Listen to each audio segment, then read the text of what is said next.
markets, a buyer normally satisfies its needs by purchasing the goods over there, and a seller sells out the goods with the confirmation that the buyer is satisfied with the goods what they are receiving at the end point. Over here, market has changed from a very and everyday goods over here. Let's see the history of markets so far. Now talking about the history, the give and take relation actually built up the market in our country. Now markets were different at different eras. Initially, at a very early age, we had a system named called barter. Now barter, as we know, is a system of give and take of goods. Over here, in barter system, we do not use one medium named money. In barter, if example is like, if I am a potter and I need some rice, I go to the farmer, giving him 2 pots of it and getting one big bag of, or one big sack of a rice for myself. Now that was a barter system. But as the period grows, as the population increases, as the settlement or village or town settlement has started happening, barter was not helping out so much. Reasons: the country was widening up themselves. The country was going beyond their own countries, and it has started giving a good response to the name trade. Trade was happening at a very early age of 16th and 17th century. So barter was not helping us for doing all the sorts of work. Now, what should be done at that point of time? One common medium should have been made at that point of time to change our marketplace. Money was introduced at that point of time. Now, talking about the word money, this gave a bigger name or a bigger price to markets. Markets, in simple term, as I have said, is the giver and the receiver at both the ends. The proper definition would be a market is a place where the buyer and the seller of a good takes place between the buyer and the seller. That's buying of goods and selling of the goods with the prominent people like buyers and the sellers. Markets has now changed completely its face and the way it has taken care so far. Markets are of many types. In today's international market or a national market we talk, we have many things which has changed the meaning, and the name means market. Market is a place where normally people have their own way or own terms to take care of. Over here we have 4 main types. First one is the perfect competitive market. Second, monopoly market. Third, ugly market. And the fourth one is perfect monopolist market. Now definitely with the name we do understand that it's a combination of 2 markets. We will be doing 4 markets one by one, and with the detailed part of the features, the characteristics and different types of market in the market itself. The first one, what we are doing, is the perfect competitive market. Now, talking about the perfect competitive market, over here there are numbers of buyers and number of sellers who is selling an homogeneous product. Now, what do you mean by the word homogeneous? Homogeneous means the same type of products. Now let's take the better example for the perfect competitive market would be taking a bazaar. A bazaar is a place where normally you have too many sellers and too many buyers. Now talking about a normal market, it's like if you have a vegetable seller at one point, there are too many vegetable sellers at the same line itself. So there are number of sellers, and the people who are purchasing is not purchasing from one single guy. They are purchasing from every different. Nobody accumulates at one seller over there. They have to accommodate everybody over there. So over here we have number of buyers also. Now in this perfect competitive market, the definition would come up like there is a market where there are larger number of buyers, larger number of sellers selling homogeneous product at a single uniform price. this is a very important part in this, a single uniform price. Over here, the rates of the goods what is being purchased, there is no much difference. The prices are normally same. What differs is the quality of the product. Now let's take an example this way. I went to a market, I wanted 1 kilos of potatoes. Now 1 kilos of potatoes is going to cost me rupees 20 with seller number 1, seller number 2 and seller number 3 in the market. Now I am purchasing the potatoes from seller number 2. See, over here I have the same price to be given to all the 3% from whoever I purchase. But my question is, the quality what I wanted was with the seller number 2. So I am going to purchase my potatoes of 1 kg is from seller number 2. See, over here I had too many options as the sellers. Over here I have the same price and I have a homogeneous product, that's I want a 1 kg of potatoes. Now I am purchasing that and with the seller number 2 as I want the quality of potatoes which was much more better compared to the seller number 1 and seller number 2. So over here I am getting a perfect thing which I expected and the money which I have spent it. So this was one big way of understanding the perfect competitive market. 3 main points as makes the definition of perfect competitive market. 1, number of buyers, or we can say the larger number of buyers and larger number of sellers. 2nd, what the product is being sold is a homogeneous or a same product. And 3rd, the products are being sold at the same price. Here we complete the definition of perfect competitive market. Now so far we did the types of markets and what is a market, and now we have done perfect competitive markets. Now let's see what are the features of perfect competitive markets are. The first feature over here is the large number of sellers. As we have already discussed in our definition, which means that we have a larger number of sellers altogether where we have number of choices to take a product of our own choice. Over here we can take an example as what you have taken in our definition, saying a number of vegetable sellers at a marketplace. The second over here is the large number of buyers. As we know that we are not only the one person who is going to buy in this market, we have number of people coming and buying the particular product from all over.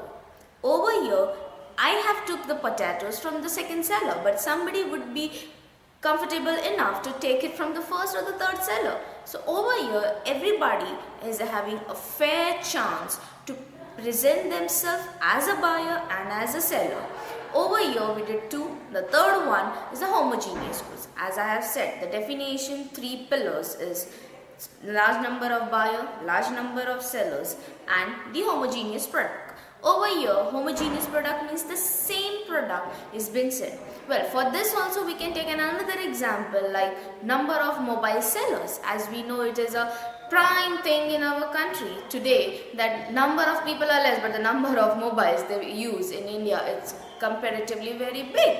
As some of the news it says just 2 days before or so, they told us that in India the mobile usage is more compared to the other countries. Now that could be a good point in India too. Now over here we have a homogeneous product. Homogeneous product is definitely the same product what we sell. Mobile sellers are more, or you can say the now products what you want, it's more comparatively to the other products. See, for example, if XYZ mobile, I have seen it in PQRS some shop, I do not want to take it from there as it is not a, you can say, a certified dealer of that particular product. I'll go to a certified dealer and may purchase that product from there. It's a preference what a buyer give to the product, or from where, when and how he wanted to purchase it. So over here the homogeneous product also have many varieties to go through with it. Now the fourth one is the perfect knowledge of commodity. Look, Over here, when I am a buyer and the opposite person is a seller, we both are aware about the product what he is selling and the product what I am buying over here. None of us is, you can say in a very simple words, unknowledgeable person, or we can say an illiterate person regarding the product what I am buying and the seller selling. So we both know the do and don'ts, or we can say the merits and the demerits of the product over there. If buyer tries to or the seller tries to tell me that, ma'am, you know what, this product is really very good, this is a, this gives a features like that, but then I have to know that whatever he is trying to tell me, is he boosting up just to sell out that product, or it is the truth? I should have a proper knowledge before buying certain products. So I am a knowledgeable person as I am the buyer, and as a seller he definitely needs to be a knowledgeable person for that, because he has to sell a product, right? Okay, so over here when we sell or we do the products or something, over here we are going on putting up our efforts to bring the best product what we can.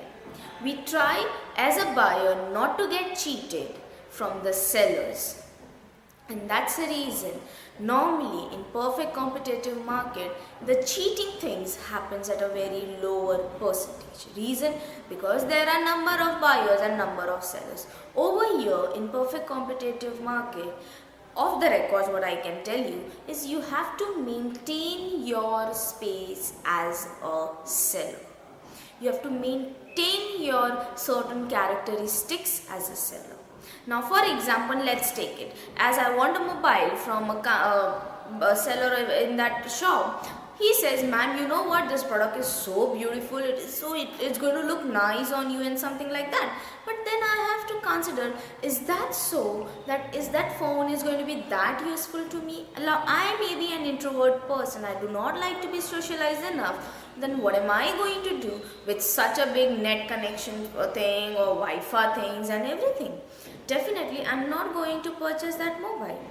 Some sellers may say, ma'am, if your demand is only this much, then why don't you try this mobile, which is better, which may not be having that good Wi-Fi, or you can say, and that good, you can have a compatibility of having things. Now I am a person who loves the music more, so maybe I want to download more number of songs or something. Then I have to buy a product which gives me a nice music system in my phone itself. So it's a demand what a buyer does, and the seller has to satisfy that.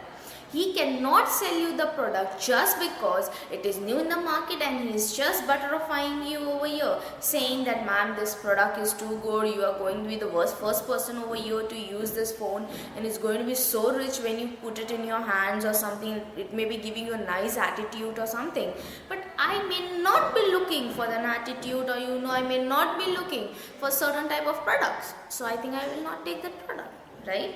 Over here again he has to see the buyer's choice, or what is buyer actually looking for.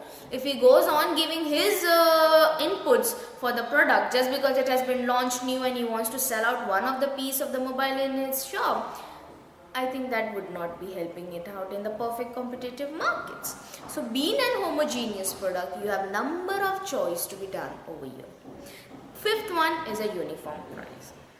For example, I want to take a mobile which have 5 megapixel cameras and 4 GB of card and everything in it, but the piece over there was definitely not, I don't like that piece. Then in that case I have to choose of something else. But the prices for both the mobiles is same. Just take it as 7,000 maybe.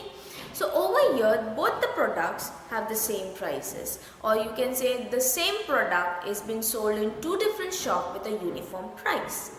So I want to take a product over here. So the price is something which is stable enough. Like if I want to purchase a mobile, I know my budget is of 7,000 rupees.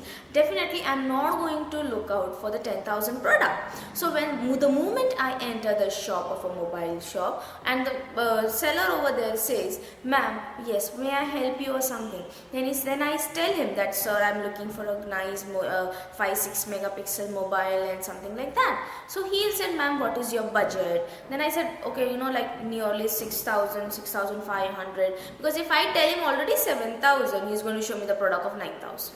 Definitely not cup of our tea. So over here, we have to take a range where it suits me. So he has to show me only the mobile which comes under my range. So like I can increase the 500 rupees in that more, because my budget was 7,000. I have told him that it's my budget which comes out to nearly 6 to 6.5. So over here he'll try to show me that product which definitely comes in my cup of tea. Alright, so that was an uniform price. Alright, so far we did it all the types. Now there is one more feature to go with it, and that is free exit and free entry. Now what is this free exit and free entry? Definitely this point has been not increased in your definition so far, but over here in definition we are not looking into a very systematic format of what exactly it's doing. Free entry and free exit, what we can define in a very simple words would be, you can come and go whenever you want. So over here, free entry and free exits definitely means as simple as what I have told. Wish you come, you wish you go. It's as simple. So over here in the market where we are looking at for free entry and free exits. Now let's take an example. Over here would be a very common example would be what I can say is like seasonal. Normally a seasonal market is used as a free entry and free exits. For example, my residential area, from last 15 years, there is one man who is a vendor. Normally a vendor is a person who takes a big, or you can say a small cart like thing, and normally in Hindi what we call is a hath gadi, and like he is a lari, what we call in typical language what we use. So he is a person from last 15 years. In winters normally he sells fruits, and like watermelons are there and everything like stuff like, and in summer he normally sells out the golas, or you can say the product which is been used at that point of time. Whereas in rainy seasons he is normally selling, or you can say umbrellas, and he is using that same particular gadi, or you can say a particular thing which he puts up his product as the season change ups, and he is selling. So now he is into the fruit selling market also, he is into the raincoats or umbrella selling market in the rainy season, and he is also into the gola selling season. So over here we see that there is a free entry and free exit to all these markets. Now this point can be considered as a seasonal markets also. Now there are many people who does the business seasonally. We have seen it like people like mango seasons, like it comes once in a year. So the person who is selling mangoes in the mango season, that's normally in summers, may not, what do you think, he is free for the next 8 months? No, definitely he is into the some of the other markets. Like if he is selling mangoes in the summer season, whereas in winter season he may be selling a watermelon. Simple. Strawberries, very simple. So he is into the market where he can, like he can enter it and he can exit it as his own choice. He do not have to take anybody's permission or anybody's, you can say, asking, or you can take a government permission to do all that stuff about. The choice is all yours. What you want it to be do, you can do it. So that's how we complete the features of perfect competitive market. Next big point is the price distribution. Now, what do you mean by the price distribution? In perfect competition market, one person or one seller cannot make the market price, because he is in the market where he has to sustain with many others. Correct? Now, price is something we have to consider at a very important thing over here in the market. We are in the country where number of people belongs to a middle class thing. And as an Indian, we are world famous for bargaining for everything so here. So the price distribution, or we can say a price discrimination, is a very important point for such kind of matters. Now over here in price distribution, one seller cannot, cannot put up the price of his own choice. For example, vegetable seller, today he says today it's 20 rupees a potato, and tomorrow he feels like chalo I'll put it 23 as a potato for a kg, and he puts 23. Do you think as a buyer I am going to go to the seller, though the quality may be much better, but definitely I cannot take, because my budget of taking 1 kilo potatoes is only 20 rupees. So maybe I took from the second seller last day, but today I may not be taking it from him. Maybe he is selling it with the too high prices. Normally it happens in fruits. There are certain fruits which are seasonal fruits, and every fruit seller is not going to get that fruit. So if that kind of market is there, then definitely he can make his own price. But in perfect competitive market, you cannot make your own price. Over here you have to go with the market price which it goes. So the discrimination is over here. The distribution of the product, it all depends on the price what we determined on that product.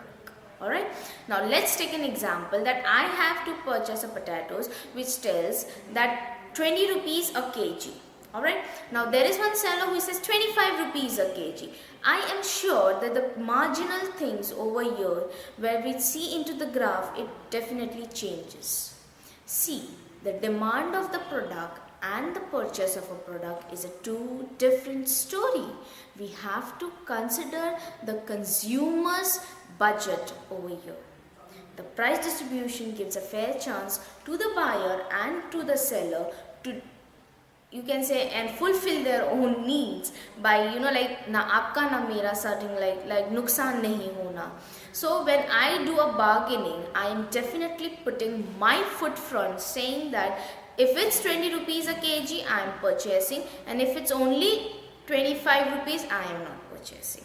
So over here, seller has to come down to the price which is good enough for me and which is good enough for him. Now let's put an entire example this way. There is a potato seller, he's only selling potatoes in that entire market, and there are many other sellers also of potatoes. He sells only potatoes. Now he brings the potatoes, say he said he gets 2 tons of potatoes, and he has to sell 1 kg of potatoes at rupees 27, and that is definitely not other market sellers are doing so. So when he is selling at 27, we see that the number of sell over there is less compared to the others, because buyer wanted the potatoes at their own rates. Now I, as a buyer, I'll go to him and say, sir, how was the potato? He says, ma'am, 27 rupees a kg. I was like, 27? No, it is so high. I cannot pay you 27. Ab 25 rupees bolo, then I'll take it. So this is a bargaining. Now the potatoes what he got as a 1 kg is on 23 rupees. The original price of that product before coming to the market as a buyer from the other seller at a wholesaler, he is getting that 1 kg of potato is of 23 rupees and he wants to sell it on 27. But as a buyer to him, I want the potatoes at 25 rupees. Now if he agrees at 25 rupees, I think we both are satisfied, because I reduced my 2 rupees and he is gaining the profit of 2 rupees. Though he may be getting a profit of 4 rupees if I have not bargained it with him. Now we need to be smart enough, right? And we all Indians are very smart as far as bargaining are concerned. So over here we have to, so this is the price where it's like 25 rupees, 1 kg of potato. It is satisfying my needs also and the seller's needs also. So definitely in the graph what we see, there is one point, the intersected line are been seen, and there is one point where the buyer and the seller needs are been completely done. So this is how the price distribution has been done. Correct? Over here, if I say 30 rupees a kg of potato, definitely there is no equalization of the price in this product.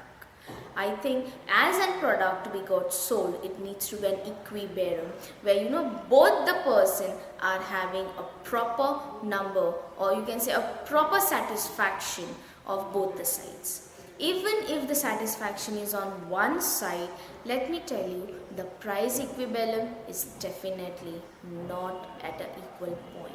It's either high or either low, either from the buyer side or either from the seller side. Correct? So this was a price discrimination, or we can say an equilibrium things. Let's revise the entire perfect competitive markets. Now, perfect competitive market, the three main pillar over here is we are taking as a large number of buyers and large number of sellers and a homogeneous product.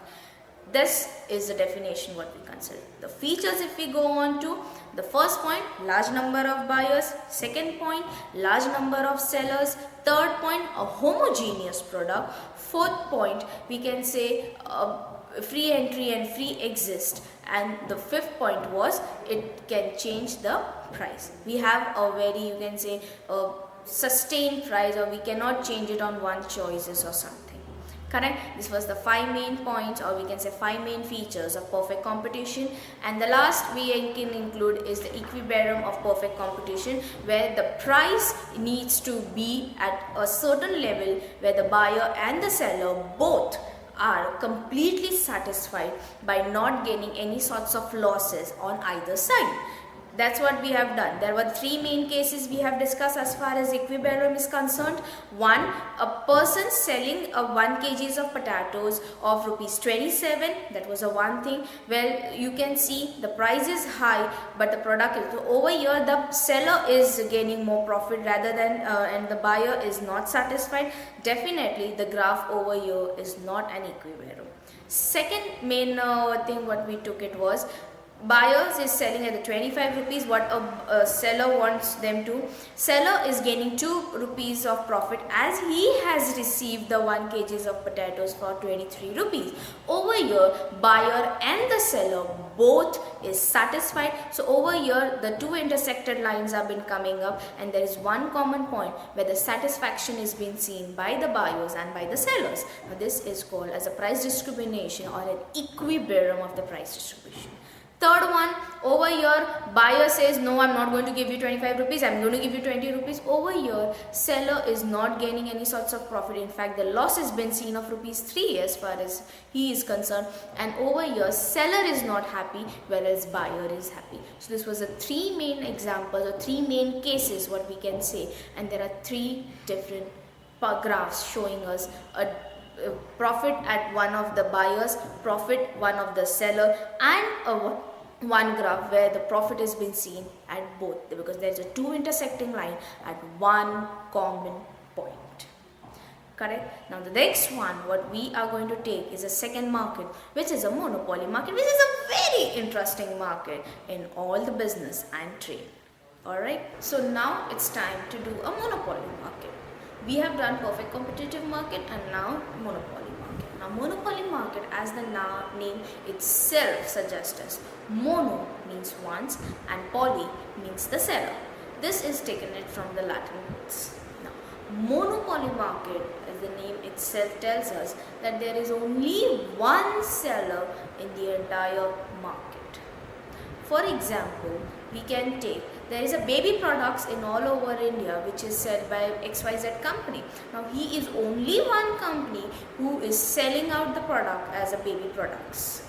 Alright, so now even if like a small kid has been born at and as we know the Indian population grows, and today we are almost on number 1 position as far as population is concerned. This guy is really a millionaire.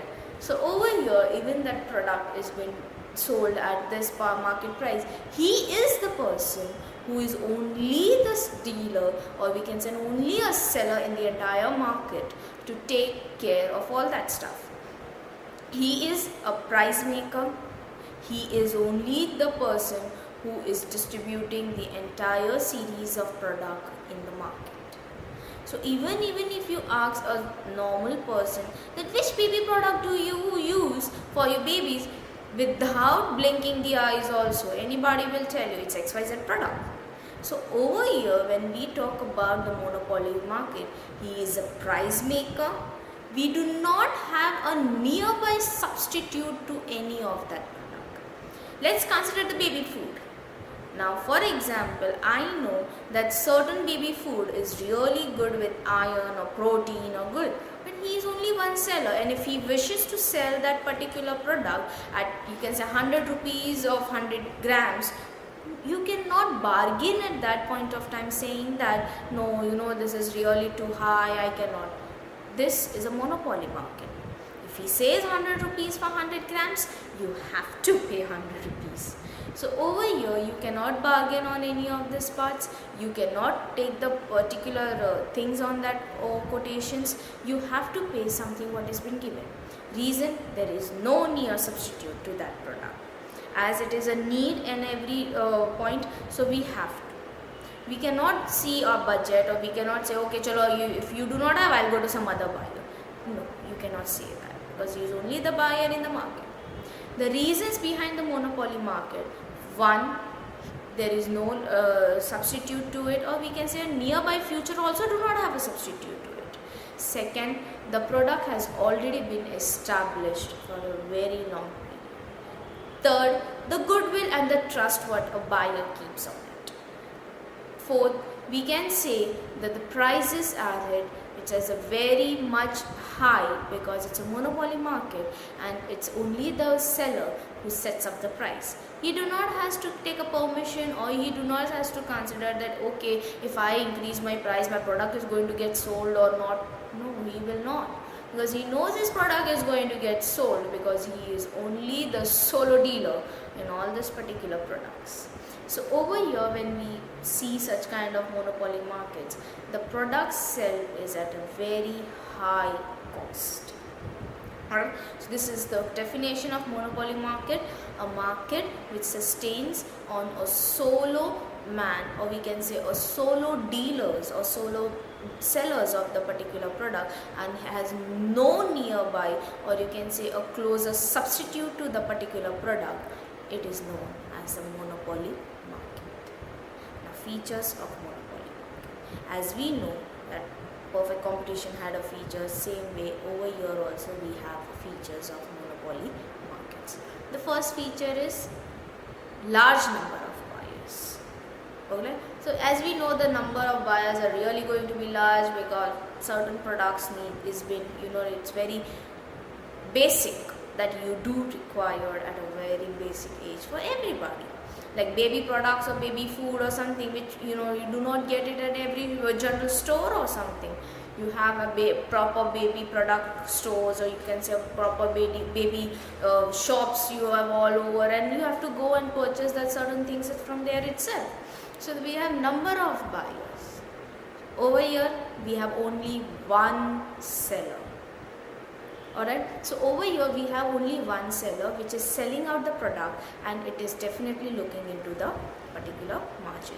He is a price setter. That's a third point, that he is a price setter and he does the price distribution as per his choices. So over here, definitely the point like equilibrium of the price distribution do not have any work over here, because over here there could not be an equal price, because definitely he is increasing the product price at his own rate or own space. Consumer may not be in a position to do so, but still this is a basic need, he has to do so. So over here, equilibrium graph does not exist in monopoly market. Alright, the third one is the barriers of entry. Barrier why? Look, over here I am a person who may be selling a baby product all over the country, and now I am a monopolist market and I am the boss of everything. So if any other person who wants to enter this particular market, he has to take my permission, because I am a person who has started this business and I am the whole and soul of this particular market. So it's my choice whether to give a entry to that person or not. I have to take a permission, maybe from government or maybe from the person who is actually existing in the market like me, who have a liberalization, or you can say has an all rights to give a permission to give a competition to my products or not? See, even if I give a permission to the product which other person wants to launch or something, I am already an established person. People have a goodwill on me. My products are already on a high sale. I do not have to worry for anybody who is coming down in my market. That's okay even if I give a permission. So the products do get affected, the consumptions do get affected. And he cannot make his price. The price what I make, he has to sell even his product at my price only. So that is one point which comes in my favor as a monopolist market. So over here we can say an absence of competition is completely there because I am the whole and soul of the entire products and everything. So over here in a monopoly market, even if I put out on the competition to me, I am actually not putting a real competition to me. So we can say there is an absence of competitions. So far the features what we have gone, large number of buyers, only one seller, or we can say a monopolist seller. Third, absence of competition. Absence of close substitute is the fourth point. Now definitely if I am selling a product, there is no proper substitute to that particular product, and substitution is definitely something that okay, if I am not comfortable with certain amount of product, I can go to that. Like the examples of potato wala, where if second buyer is not good, I'll go to the first or the third one. But over here I do not have a substitute to it. I do not have a better competitor for it. So whatever is available, I have to accept as a buyer. I cannot show my all the fuzziness in that particular market, because as he's only one dealer and being it's my basic need, I have to take it. I have no choice. So as in that, we do not have choice, so there is no close substitute to that. And the last and the main point, price maker. If I am the person who is a monopolist market, I am a price maker. I think as if I have already told it in initial points also, that if I want even a competitive to come down to my particular market, I am the person who is going to set up the prices for even his product, because I am a monopolist. I am the person who has made this market, or you can say I am only the one person who has sustained the market for a very long time. And over here, if I am a price maker, I will definitely see to it that I do not fail into any sorts of losses in my own business. So if even I am giving a sort of price to price making or something, person has to consider me first for any sorts of changes in the price what he wants to make. Alright, so this is the 5 main points of a monopolist market. Now let's revise out what we have done in monopolist market. Monopoly itself means only one person who is into the product of selling, and he is only one distributor of everything. He has no close substitute, and there is definitely no competitive to it. The 5 features so far of the monopoly market: first, large number of buyers, one number of seller. We do not have a large number of seller over here. Okay. Third, we have substitute. There is absence of competition, you can say. There is no close substitute to it. And the fifth one is the monopolist person is the price maker in the market itself. Alright, so there is an absence of competition too, as I've already said it. So these are the main features of monopolist market. Now we consider as the types of monopoly market. Yes, we do have the types of monopoly. Now types of monopoly market, the first one is the legal monopoly market. Now we're talking about the word legal itself gives us an idea. Definitely it has some connections with the laws. Of course it has some connections with the laws. We have already learned the name like copyrights, trademark, all these things are what? As in law, if I am a person who is selling out the product, I'll have a particular sign or a mark on that particular products of everywhere. And that is, and if somebody tries to copy it, I can take that person to the court. As a legal rights, I am only the dealer of that particular things. And that's why, like piracy business in India, it's unlegal. But we shouldn't be forgetting that even the industries, as film industries, do earn lots of money to privacy business. We do not have we cannot afford, or everybody cannot afford to go on a multiplex with 200 rupees a cost of a ticket for one person. Everybody cannot afford. Whereas if he can see the same movie in 30 to 40 rupees a CD, why will he waste 200 rupees to go to a multiplex too? So piracy is helping out anyhow, not directly but indirectly to the film industries. Now, Over here we have the trademark like copyrights, patents, or we can say trademark. So for example, let's take, I am a person who is singing a certain song. It's like, oh wow, this is a beautiful song. Now there is one another director in my industry who wishes to take the song, and if he takes that song without my consideration or without my permission, I can put a case on him.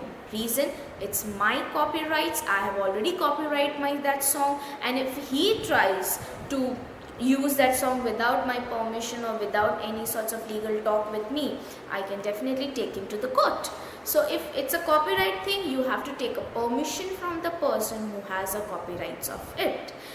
We have heard so many things like certain film titles, the directors are fighting on certain film titles which has been like already listed in the film industry, saying that I have a copyright of this name or I have a copyright of this name, you cannot use the copyright of that name. So if he wants to use it, he has to take a legal steps for all this particular. So this is known as a legal monopoly market. Alright, now the next one is the exit. That's a free entry and free exit. Over here also we do have a free entry and free exit to the thing. Similarly, he can also leave the market wherever he wishes or whenever he wishes to. So over here there is also free entry and free exit. Third one is the natural monopoly. Now what do you mean by the word natural monopoly? I am the lover of Chinese food. I am a lover of Punjabi food. So that's a natural thing.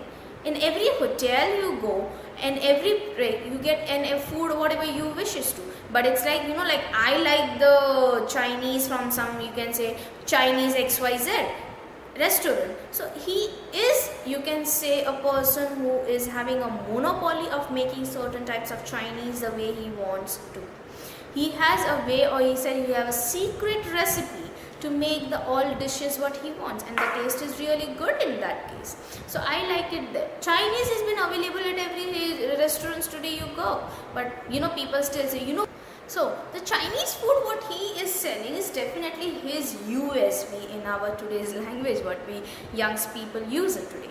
USP, what it means? USP is something, the important characteristics in you which cannot be attained or sustained by anybody else except you. So that's your USP. So free entry, free exits, naturally coming to you, all that thing comes as an USB to you. Next point is every seller, or you can say monopoly competitive. This is a fifth and very important point. Monopoly competitive means every person in their own business is the boss of its own right. See, there are number of restaurants who is selling Chinese and Punjabis and everything. But for example, I go to restaurant number 1 where one veg kofta is costing me 100 rupees, and there is one another restaurant which is restaurant number 2 where the veg kofta is costing me 120 rupees. 20 rupees difference, but the taste over here is different, the taste over there is different. People like the taste of the restaurant number 2 more compared to the restaurant number 3. So maybe he is on the monopoly saying he can put his own price, and even he is putting his own price. Nobody can stop them because they both are enjoying their own space as a monopolist competitive.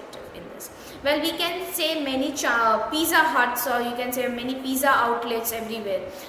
Everybody has its own. All of them are selling out pizza, but all taste is different. Some may good be, some may like some other pizza, some may like another one pizzas. So over here, when we talk about the word like monopolist competitive market, each one has a fair chance of enjoying their own way of politics of it.